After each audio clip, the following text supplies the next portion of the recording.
Bonjour à toutes et à tous et bienvenue sur l'heure du réel. Ici, on ne vient pas réciter les éléments de langage du pouvoir. Ici, on ne vient pas faire semblant. Ici, on ne vient pas emballer la réalité dans du coton pour ne froisser personne.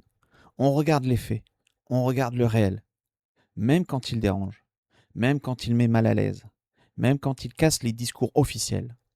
Et aujourd'hui, je veux parler d'un sujet que la France officielle préfère souvent laisser loin du regard, les Outre-mer.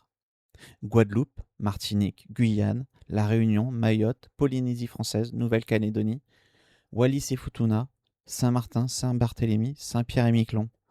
Des territoires français, des citoyens français, des morceaux entiers de notre pays. Et pourtant, trop souvent, dans le débat public, ils sont traités comme une périphérie, comme une marge, comme un sujet secondaire.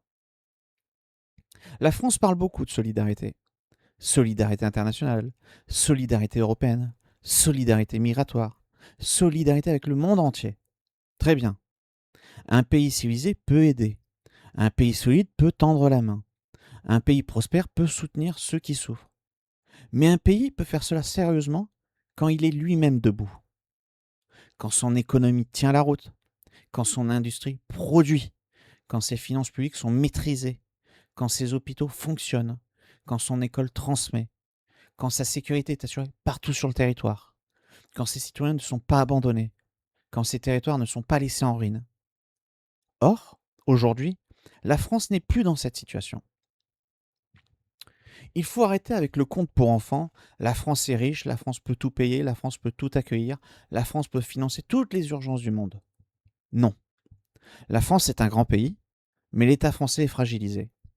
Dette massive, déficit public, désindustrialisation, chômage, services publics sous tension, hôpitaux en crise, écoles qui s'effondrent, agriculteurs étranglés, pouvoir d'achat sous pression, insécurité dans de très nombreux territoires, logements inaccessibles pour des millions de Français. La France n'est pas un puissant fond. La France n'est pas une caisse automatique non plus. La France n'est pas une puissance intacte qui pourrait distribuer partout, financer partout, intervenir partout, accueillir partout, pendant que ses propres citoyens attendent. Et c'est là que la question devient centrale. Avant de vouloir sauver le monde, la France doit d'abord s'occuper des Français. Pas par haine des autres, par responsabilité. Un État a d'abord une responsabilité directe envers son peuple. Et quand je dis, entre guillemets, son peuple, je parle de tous les Français. Les Français de l'Hexagone, les Français des campagnes, les Français des villes, les Français des quartiers populaires, les Français oubliés, les Français de métropole et les Français d'outre-mer. Les outre-mer ne sont pas des cartes postales. Ce ne sont pas des décors de vacances. Ce ne sont pas des territoires qu'on ressort uniquement quand il y a une élection, une crise sociale, un cyclone, une visite ministérielle ou un reportage misérabiliste. Ce sont des territoires français. Et leurs habitants sont des Français. Même drapeau, même hymne, même nationalité, même communauté nationale. Mais pas toujours les mêmes prix, pas toujours les mêmes infrastructures, pas toujours les mêmes hôpitaux, pas toujours les mêmes écoles, pas toujours les mêmes services publics, pas toujours la même sécurité, pas toujours la même attention politique, pas toujours la même urgence médiatique. Et c'est là que le discours officiel devient insupportable. On parle de fraternité, on parle d'égalité, on parle d'accueil, on parle de devoir moral, on parle d'aide internationale, on parle de solidarité avec tout le monde. Mais quand des Français d'outre-mer paient leur alimentation beaucoup plus cher, quand la pauvreté explose, quand l'eau manque, quand les hôpitaux sont sous tension, quand une catastrophe naturelle ravage un territoire français, la solidarité devient soudain lente, administrative, distante. Loin des yeux, loin du cœur, comme on dit. Voilà le sujet de cette vidéo. Avant de financer des priorités extérieures, l'État doit remettre ses propres territoires debout. Avant de donner des leçons au monde entier, la République doit garantir à ses propres citoyens l'eau, la santé, l'école, la sécurité, des prix supportables et abordables, des infrastructures solides et une vraie égalité territoriale. Une République sérieuse ne commence pas par sauver le monde. Elle commence par ne pas abandonner les siens. Avant d'aller plus loin, il faut clarifier une chose. Parce qu'en France, certains ont pris l'habitude de salir les mots. Souveraineté, on crie au repli. Frontières, on crie à la haine. Priorité nationale, on crie au racisme. Culture française, on crie à l'exclusion. C'est devenu automatique. Et c'est précisément pour cela qu'il faut remettre les mots à leur place. Le souverainisme n'est pas du racisme. Être souverainiste, ce n'est pas juger quelqu'un à sa couleur de peau. Ce n'est pas détester les autres peuples. Ce n'est pas mépriser les étrangers. Ce n'est pas réduire la France à une apparence, à un prénom ou à une origine. Être souverainiste, c'est dire qu'un peuple doit pouvoir décider de son destin, de ses lois, de ses frontières, de son économie, de son modèle social, de ses priorités, de son avenir. C'est simple. Un pays doit pouvoir décider pour lui-même. La France doit pouvoir décider pour la France. Les Français doivent les Français doivent pouvoir décider pour les Français. Ce n'est pas une haine. C'est le principe même de la souveraineté populaire. Et je le dis clairement, parce qu'un jour, certains essaieront forcément de me caricaturer. Pour moi, un Français n'a pas de couleur obligatoire. Un Français peut être blanc, noir, métis, asiatique, ultramarin, hexagonal, né ici ou venu d'ailleurs. Ce qui compte, ce n'est pas sa couleur. Ce qui compte, c'est son rapport à la France. Respecte-t-il ses lois, ses institutions, sa laïcité, sa culture, son histoire, sa langue commune, ses libertés, son cadre national, son destin commun? Veut-il contribuer au pays? Veut-il faire partie de cette communauté nationale? Ou veut-il vivre en France tout en refusant la France? Voilà la vraie question. La France n'est pas une couleur de peau. La France, c'est une histoire, une culture, des lois, des institutions, des libertés, une langue commune, des droits, des devoirs et un destin partagé. Donc non, défendre la souveraineté française, ce n'est pas être raciste. C'est défendre le droit des Français, de tous les Français, à ne pas être oubliés dans leur propre pays. Et le sujet des Outre-mer le prouve immédiatement. Parce que quand je parle de priorité nationale ici, je parle de qui? Je parle de Mahorais, de Guadeloupéens, de Guyanais, de Réunionnais, de Polynésiens, de Kanaks, de Calédoniens, de Wallisiens, des Français de toutes couleurs, des Français avec des histoires différentes, des Français avec des cultures locales fortes, et ils doivent compter autant que les autres. Donc ce sujet démontre déjà la caricature.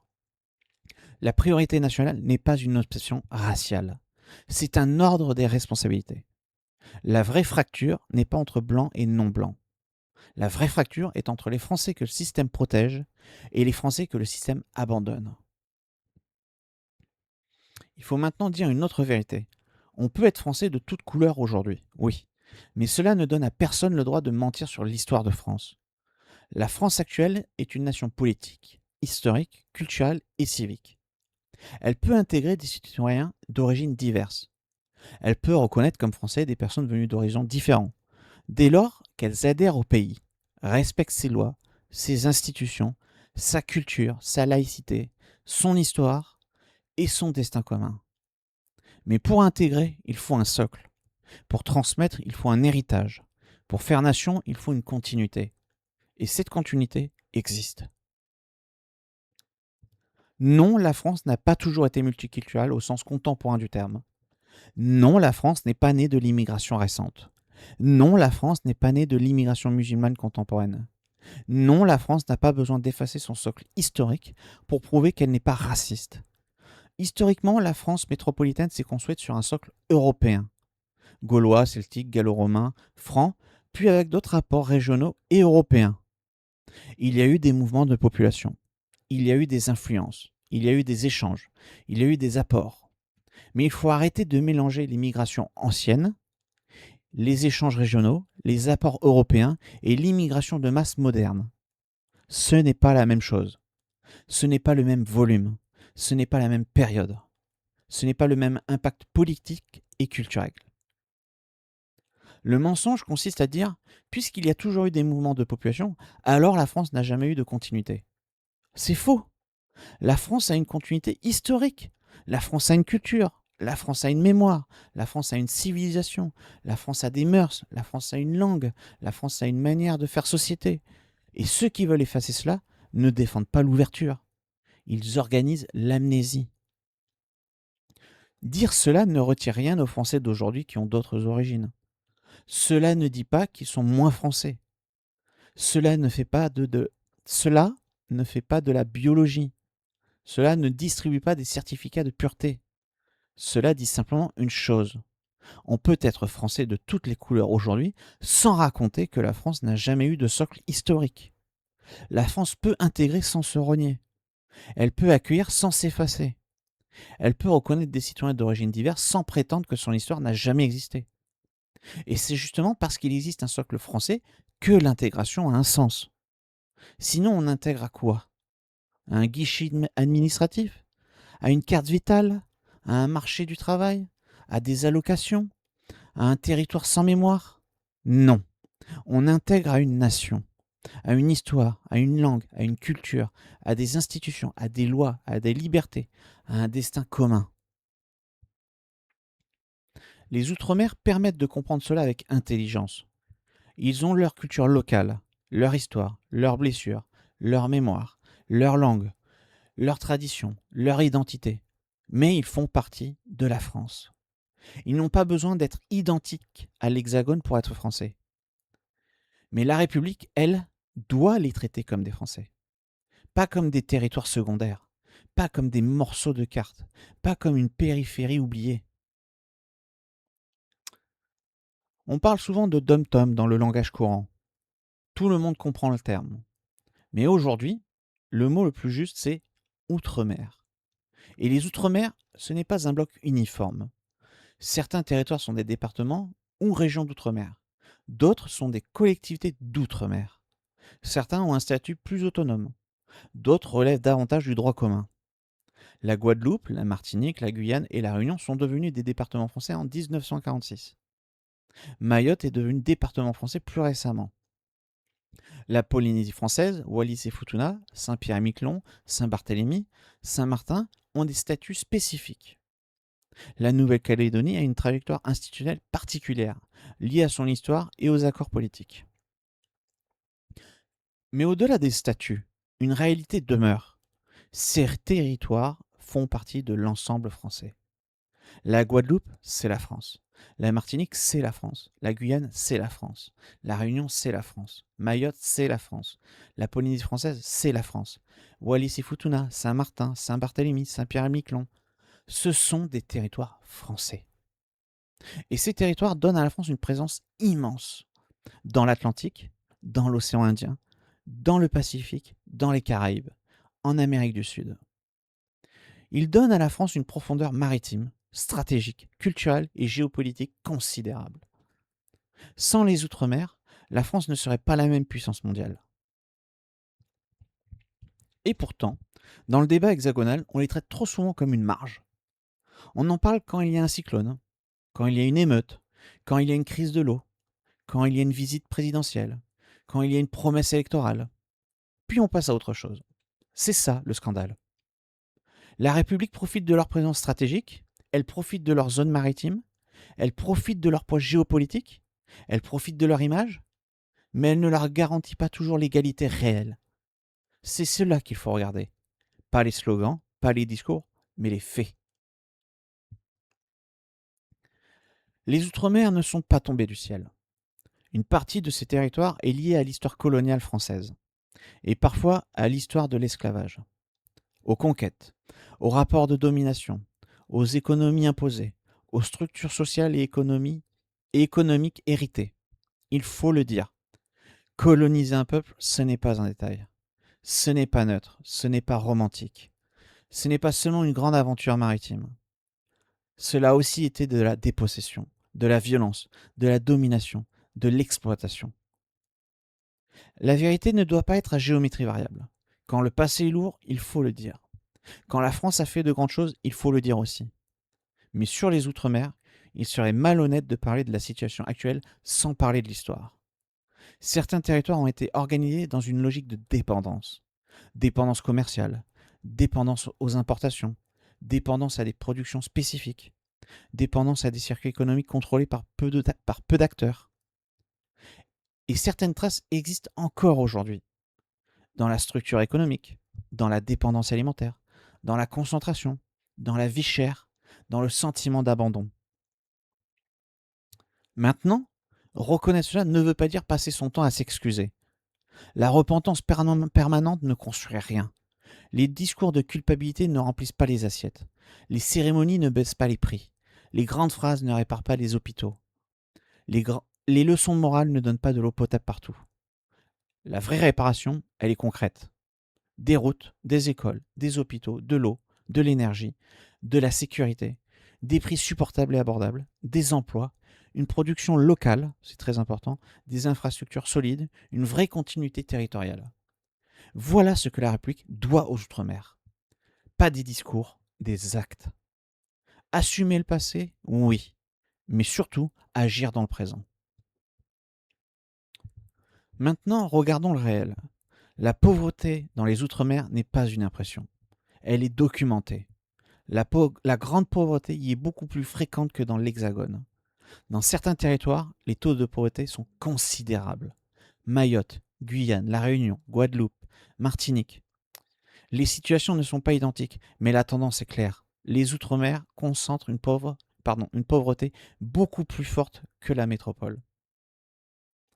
Et là, il faut mesurer ce que cela veut dire. Ce ne sont pas seulement des chiffres. Ce sont des familles, des enfants, des personnes âgées, des jeunes sans perspective, des parents qui comptent chaque euro, des travailleurs qui se lèvent mais n'arrivent pas à vivre correctement, des habitants qui paient plus cher avec moins de moyens. C'est une fracture française. Et cette fracture est largement absente du débat national. Combien d'émissions politiques mettent sérieusement les Outre-mer au centre? Combien de campagnes électorales en font un sujet prioritaire? Combien de ministres parlent de ces territoires autrement que dans l'urgence? Combien de responsables publics connaissent réellement la vie quotidienne là-bas? On parle de solidarité toute l'année. Mais quand des Français vivent dans la pauvreté à des milliers de kilomètres de Paris, l'émotion nationale disparaît vite. C'est cela le réel. Un Français pauvre à Mayotte n'est pas moins français qu'un Français pauvre à Marseille. Une famille en difficulté en Guadeloupe n'est pas moins légitime qu'une famille en difficulté à Lille. Un jeune sans avenir en Guyane n'est pas moins important qu'un jeune sans avenir à Bordeaux. La République n'a pas le droit d'avoir une compassion à distance variable. À la pauvreté s'ajoute un autre problème majeur, la vie chère. Et là encore, ce n'est pas une impression. Dans les départements d'outre-mer, les prix sont plus élevés qu'en métropole. Et pour l'alimentation, les écarts sont énormes. Les habitants peuvent payer leur nourriture beaucoup plus cher que dans l'Hexagone. Imaginez, vous avez moins de revenus, plus de chômage, plus de pauvreté, et en même temps, vous payez l'alimentation plus cher. C'est une double peine. Et depuis des années, on connaît les explications. L'éloignement, le fret, l'importation, la petite taille des marchés, l'octroi de mer, les coûts logistiques, les intermédiaires, les grossistes importateurs, la grande distribution, la concentration économique et l'opacité des marges. Tout le monde connaît le problème. Les habitants le vivent. Les élus locaux le dénoncent. Les rapports publics le documentent. L'autorité de la concurrence l'analyse. L'INSEE le mesure. Et pourtant, ça continue. Alors il faut arrêter de faire semblant de découvrir le sujet tous les 5 ans. Si un problème dure pendant des décennies, ce n'est plus seulement une difficulté géographique, c'est un échec politique. Quand un territoire dépend de quelques circuits d'importation, de quelques acteurs économiques, de quelques chaînes logistiques et de quelques grands groupes, la concurrence devient fragile. Et quand la concurrence est fragile, le consommateur paie. Et c'est cela le cœur du sujet. On n'a pas besoin d'accuser sans preuve une famille, une entreprise ou un groupe précis. On regarde le système. Et le système produit un résultat clair. Des Français paient plus cher des produits essentiels alors qu'ils ont souvent moins de moyens. C'est inacceptable. Un État sérieux devrait imposer une transparence totale. Qui prend quoi? Combien coûte le transport? Combien coûte l'importation? Combien coûte la fiscalité? Combien prend le grossiste? Combien prend le distributeur? Où se forment les marges? Pourquoi les prix restent-ils aussi hauts? Les habitants ont le droit de savoir. Quand des familles n'arrivent plus à remplir leur caddie, la transparence n'est pas une option. C'est une obligation démocratique. Et puis, il y a Mayotte. Mayotte est peut-être l'exemple le plus brutal de la République à deux vitesses. Mayotte, c'est la France, pas, entre guillemets, presque la France. Pas une zone floue, pas un territoire secondaire. La France. Et pourtant, Mayotte concentre des problèmes immenses.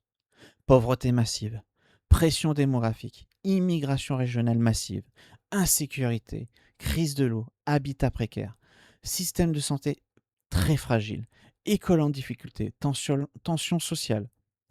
Puis, il y a eu le cyclone Chido. Chido a frappé un territoire déjà fragilisé. Quand une catastrophe frappe un territoire solide, elle détruit. Quand elle frappe un territoire déjà pauvre, déjà sous-équipé, déjà en tension, elle révèle l'abandon. À Mayotte, des habitations ont été détruites, des infrastructures ont été abîmées, l'agriculture a été ravagée, la sécurité alimentaire a été fragilisée, le système de santé a été mis sous tension. Et la France hexagonale a regardé cela quelques jours. Puis le cycle médiatique est passé à autre chose. Il faut poser la question franchement. Si une catastrophe de cette ampleur avait frappé un département de métropole, avec une telle pauvreté, une telle crise de l'eau, un tel état du bâti, une telle pression sanitaire, est-ce que le traitement politique aurait été le même? Est-ce que l'émotion médiatique serait retombée aussi vite? Est-ce que les plateaux télé auraient tourné la page aussi rapidement? La réponse est évidente. Mayotte montre une chose. La République, c'est dire vous êtes français quand il faut afficher la carte. Mais elle a plus de mal à dire vous êtes français quand il faut garantir l'eau, la santé, la sécurité, les infrastructures et la dignité. On ne peut pas demander aux Mahorais d'être les gardiens de la présence française dans l'océan Indien, tout en les laissant vivre dans des conditions que beaucoup de Français de métropole n'imaginent même pas. Ce n'est pas une politique, c'est une démission. Les catastrophes naturelles ne créent pas toutes les injustices. Elles les révèlent. Quand l'ouragan Irma frappe Saint-Martin et Saint-Barthélemy en 2017, il détruit massivement. Des morts, des bâtiments endommagés, des infrastructures touchées, des familles traumatisées, des écoles, des services publics, des quartiers entiers bouleversés. Quand Chido frappe Mayotte, il ne frappe pas un territoire parfaitement prêt. Il frappe un territoire déjà fragile, déjà pauvre, déjà en crise, déjà sous tension. Et c'est cela qu'il faut comprendre. L'éloignement rend les choses plus difficiles. L'insularité rend les choses plus difficiles. Les risques naturels rendent les choses plus difficiles. Mais justement, un État sérieux anticipe. Il ne découvre pas la géographie après la catastrophe. Il ne découvre pas les cyclones après les morts. Il ne découvre pas la crise de l'eau après l'effondrement. Il ne découvre pas la pauvreté après les images de destruction. Quand un territoire est exposé aux cyclones, aux séismes, aux crises d'approvisionnement, aux ruptures d'eau, à l'isolement logistique, il faut prévoir davantage. Plus de stocks stratégiques, plus d'autonomie alimentaire, plus de production locale, plus de robustesse hospitalière, plus de continuité territoriale, plus de redondance énergétique, plus de plans d'urgence, plus d'infrastructures adaptées. Sinon, on ne gouverne pas, on subit. Et un État qui subit en permanence finit par abandonner ceux qui dépendent de lui. Il y a un mot important dans ce sujet, la continuité territoriale. Même si un territoire est loin, même s'il est insulaire, même s'il est séparé de l'Hexagone par des milliers de kilomètres, il doit rester lié concrètement à la communauté nationale. Concrètement. Pas dans les discours, dans la vie réelle. Cela veut dire pouvoir se déplacer, pouvoir se soigner, pouvoir étudier, pouvoir accéder aux services publics, pouvoir maintenir un lien avec le reste du pays, pouvoir recevoir les biens essentiels à des prix supportables, pouvoir ne pas être condamné à l'isolement parce qu'on habite loin de Paris. Mais pour beaucoup d'ultramarins, cette continuité reste trop souvent théorique. Quand un billet d'avion coûte trop cher, la continuité est théorique. Quand un étudiant doit quitter son territoire sans perspective de retour, la continuité est théorique. Quand un patient doit être évacué pour se soigner, la continuité est théorique. Quand les prix explosent parce que tout arrive par bateau ou par avion, la continuité est théorique. Quand l'État arrive après la catastrophe au lieu de la préparer avant, la continuité est théorique. La France ne peut pas dire à ses territoires: vous êtes français quand ça nous arrange, mais débrouillez-vous quand la distance coûte cher. Non. La France a choisi d'être présente sur plusieurs océans. Elle aime rappeler qu'elle est une puissance maritime mondiale. Très bien. Alors qu'elle l'assume. Une puissance mondiale qui abandonne ses territoires lointains n'est pas une puissance sérieuse. C'est une puissance de discours. Maintenant, revenons au cœur du sujet. On nous parle de solidarité. On nous explique que la France doit accueillir. La France doit financer. La France doit intervenir. La France doit se mobiliser. La France doit aider. La France doit participer à toutes les causes du monde. Mais où est cette énergie quand il s'agit des Français d'outre-mer? Où est l'urgence morale? Où est l'indignation nationale? Où sont les débats permanents? Où sont les plans massifs? Où sont les résultats? Où est la pression médiatique? Où est la priorité politique? La solidarité n'est pas un slogan. La solidarité n'est pas une posture. La solidarité n'est pas un moyen de se donner bonne conscience. La solidarité commence par les responsabilités directes. Un État n'est pas une ONG. Un État n'est pas une association humanitaire mondiale. Un État est d'abord responsable de ses citoyens, de ses frontières, de ses territoires, de ses infrastructures, de son école, de ses hôpitaux, de ses finances, de son avenir. Quand l'État demande toujours plus aux Français, il doit d'abord garantir quelque chose en retour. De l'eau, des soins, une école, une sécurité, un logement accessible, des routes, des prix supportables, des services publics, une dignité. Sans cela, le contrat national se brise. Et quand le contrat national se brise, la nation se fragilise. C'est cela le réel. La solidarité nationale doit commencer par les Français. Tous les Français. Y compris ceux qui vivent loin de Paris. Y compris ceux qu'on ne voit pas. Y compris ceux que les médias oublient. Y compris ceux des Outre-mer. Ce sujet permet aussi de démontrer une accusation facile. On dit souvent que les souverainistes défendraient une France ethnique, blanche, fermée. C'est faux. Ce sujet le prouve. Si je parle des Outre-mer aujourd'hui, c'est justement parce que je considère ces Français comme pleinement français. Je me moque de leur couleur de peau, je me moque de leur accent, je me moque de leur histoire familiale. Ils sont français. Point. Être français, ce n'est pas effacer toutes ses racines. Ce n'est pas demander à tout le monde d'être identique. Ce n'est pas nier les cultures locales. La Guadeloupe a son histoire. La Martinique a son histoire. La Guyane a son histoire. La Réunion a son histoire. Mayotte a son histoire. La Polynésie a son histoire. La Nouvelle-Calédonie a son histoire. Ces histoires existent. Ces cultures existent. Elles font partie de la richesse du pays. Mais il y a une différence essentielle entre avoir une culture locale et vouloir remplacer le socle national. Une culture locale peut enrichir la France. Une mémoire particulière peut enrichir la France. Une histoire régionale peut enrichir la France. Mais cela fonctionne si le socle commun reste respecté. Les lois françaises, la laïcité, les institutions françaises, la langue commune, la liberté de conscience, l'égalité entre les citoyens, l'égalité entre les hommes et les femmes, la souveraineté nationale, le respect de l'histoire française, même quand elle est complexe. Être français, ce n'est pas être sans racines, mais ce n'est pas vivre contre la France. C'est là que la ligne est claire.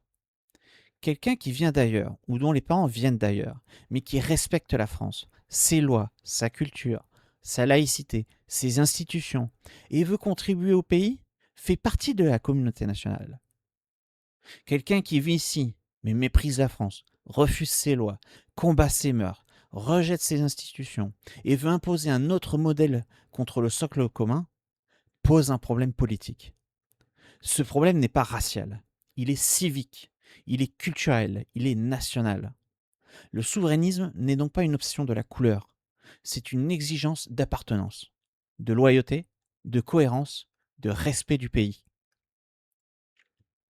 Il faut insister là-dessus. Intégrer ne veut pas dire s'effacer. Accueillir ne veut pas dire disparaître. Reconnaître des Français d'origine diverse ne veut pas dire nier l'histoire de France. Une nation qui n'a plus rien à transmettre n'intègre plus personne. Elle absorbe, elle additionne, elle juxtapose. Elle devient un territoire administratif, un marché, un guichet, une somme de groupes, mais plus une nation. Pour faire nation, il faut un socle, une langue, une mémoire, des lois, des institutions, des mœurs, des références communes, une fidélité minimale à ce qui nous précède. C'est pour cela que le mensonge historique est dangereux. Si l'on raconte que la France n'a jamais eu de socle, jamais eu de continuité, jamais eu de culture propre, jamais eu de peuple historique, alors on rend l'intégration impossible. Parce qu'il n'y a plus rien à intégrer. La vérité est simple. Oui, on peut être français de toute couleur aujourd'hui. Non, la France n'a pas toujours été multiculturelle au sens contemporain. Oui, la France peut intégrer. Non, elle n'a pas à se renier. Oui, les cultures locales peuvent enrichir le pays. Non, elles ne doivent pas remplacer le socle commun. Oui, les Outre-mer ont leurs identités propres. Non, cela ne les rend pas moins français. Voilà une position claire. Pas une excuse, pas un revirement, pas un en même temps. Le réel. Au fond, le problème des Outre-mer révèle quelque chose de beaucoup plus large. La République française adore promettre. Elle promet l'égalité. Elle promet la fraternité. Elle promet la solidarité. Elle promet l'unité. Elle promet la dignité. Mais dans les faits, elle laisse des fractures immenses. Il y a les territoires qu'on voit et ceux qu'on oublie. Il y a les souffrances médiatisées et les souffrances silencieuses. Il y a les crises qui deviennent nationales et les crises qui disparaissent en quelques jours. Il y a les citoyens du centre et les citoyens de la périphérie. Les Outre-mer Les Outre-mer ne demandent pas la charité. Elles demandent l'égalité réelle, et c'est normal. Ils demandent que la République arrête de les traiter comme des territoires secondaires. Ils demandent que la vie chère soit combattue sérieusement, que les positions dominantes soient contrôlées, que les marges soient transparentes, que la production locale soit renforcée, c'est vital, que les infrastructures soient adaptées, que l'eau soit sécurisée, que les hôpitaux tiennent, que l'école fonctionne, que les catastrophes soient anticipées, que la continuité territoriale devienne concrète. Ce n'est pas radical, ce n'est pas extrémiste, ce n'est pas irréaliste. C'est simplement demander à la France de respecter sa propre promesse. Ce sujet devrait rassembler. Ceux qui parlent de justice sociale devraient s'en préoccuper, parce qu'ils parlent de pauvreté. Ceux qui parlent de nation devraient s'en préoccuper, parce qu'ils parlent de Français oubliés. Ceux qui parlent de République devraient s'en préoccuper, parce qu'ils parlent d'égalité. Ceux qui parlent de souveraineté devraient s'en préoccuper, parce qu'ils parlent d'indépendance économique et territoriale. Mais trop souvent, les Outre-mer sont utilisés quand cela arrange. Pour une photo, pour une promesse, pour une campagne, pour une visite ministérielle, puis le sujet disparaît. Et les habitants restent avec les mêmes problèmes. Dénoncer ne suffit pas. Il faut dire ce qu'un État sérieux devrait faire. Première chose, transparence totale sur les prix et les marges. Quand des Français paient l'alimentation beaucoup plus cher qu'en métropole, chaque maillon de la chaîne doit être lisible. Transport, importation, fiscalité, grossiste, distribution, marge finale. Les habitants ont le droit de savoir qui prend quoi. Deuxième chose, lutter contre les concentrations économiques abusives. Pas avec des slogans, pas avec des boucs émissaires, avec des contrôles, des enquêtes, des sanctions si nécessaire, des pouvoirs réels donnés aux autorités compétentes. Troisième chose, renforcer la production locale. Un territoire qui importe presque tout est un territoire fragile. Il faut soutenir l'agriculture locale, les circuits courts, les filières adaptées, l'autonomie alimentaire, la transformation locale, la résilience. Le cyclone Chido l'a montré à Mayotte. Quand l'agriculture locale est ravagée, c'est toute la sécurité alimentaire qui tremble. Quatrième chose, faire de l'eau, de la santé et de l'énergie des priorités de souveraineté. L'eau n'est pas un luxe. L'hôpital n'est pas une option. L'énergie n'est pas un confort secondaire. Ce sont les bases d'un territoire digne. Cinquième chose, rendre la continuité territoriale réelle. Pas des aides illisibles, pas des dispositifs symboliques. Une vraie politique pour que les ultramarins ne soient pas coupés du reste de la nation par les prix, la distance et la bureaucratie. Sixième chose, arrêtez de penser les Outre-mer depuis Paris comme des dossiers secondaires. Il faut écouter les habitants, les élus locaux, les soignants, les enseignants, les agriculteurs, les entrepreneurs, les familles. Pas pour faire semblant, pour construire. Parce qu'un territoire ne se gouverne pas uniquement avec des rapports, il se gouverne avec le terrain. Il faut revenir à l'idée centrale, la priorité nationale. Ce mot fait hurler certains. Ils entendent entre guillemets priorité nationale et ils répondent automatiquement racisme, haine, repli, extrême droite. C'est devenu un réflexe. Mais la priorité nationale, ce n'est pas dire que les autres ne valent rien. C'est dire qu'un État a d'abord des obligations envers ceux dont il a la charge. Un État n'est pas une ONG. Un État n'est pas un guichet mondial. Un État n'est pas un organisme humanitaire sans frontières. Un État est responsable d'un peuple, d'un territoire, de lois, de frontières, de finances, d'infrastructures et d'un avenir collectif. Un père de famille qui nourrit d'abord ses enfants n'est pas haineux. Une commune qui s'occupe d'abord de ses habitants n'est pas raciste.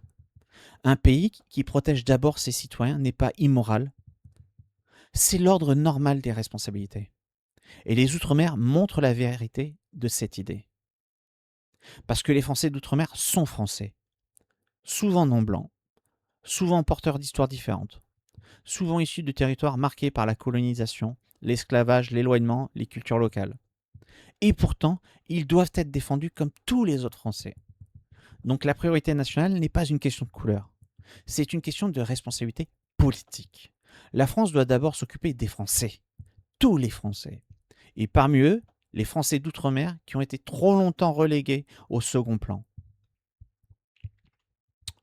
Au fond, ce sujet pose une question simple. La France veut-elle être une république réelle ou une république de discours? Une république réelle ne choisit pas ses citoyens selon la distance. Elle ne dit pas « vous êtes français quand vous votez, mais secondaire quand vous souffrez ». Elle ne dit pas « vous êtes utile pour notre puissance maritime, mais trop loin pour notre solidarité ». Elle ne dit pas « vous êtes sur la carte, mais pas dans nos priorités ». Non, une république réelle protège tous ses citoyens. Dans l'Hexagone, en Guadeloupe, en Martinique, en Guyane, à La Réunion, à Mayotte, en Polynésie, en Nouvelle-Calédonie, à Wallis et Futuna, à Saint-Barthélemy, à Saint-Martin, à Saint-Pierre-et-Miquelon, tous. Les Outre-mer ne sont pas un détail. Ils sont le miroir de la République. Et ce miroir renvoie une image dérangeante. Une France qui parle d'égalité mais tolère des écarts immenses. Une France qui parle de solidarité mais oublie ses citoyens lointains. Une France qui parle de souveraineté mais laisse certains territoires dépendre de circuits d'approvisionnement fragiles.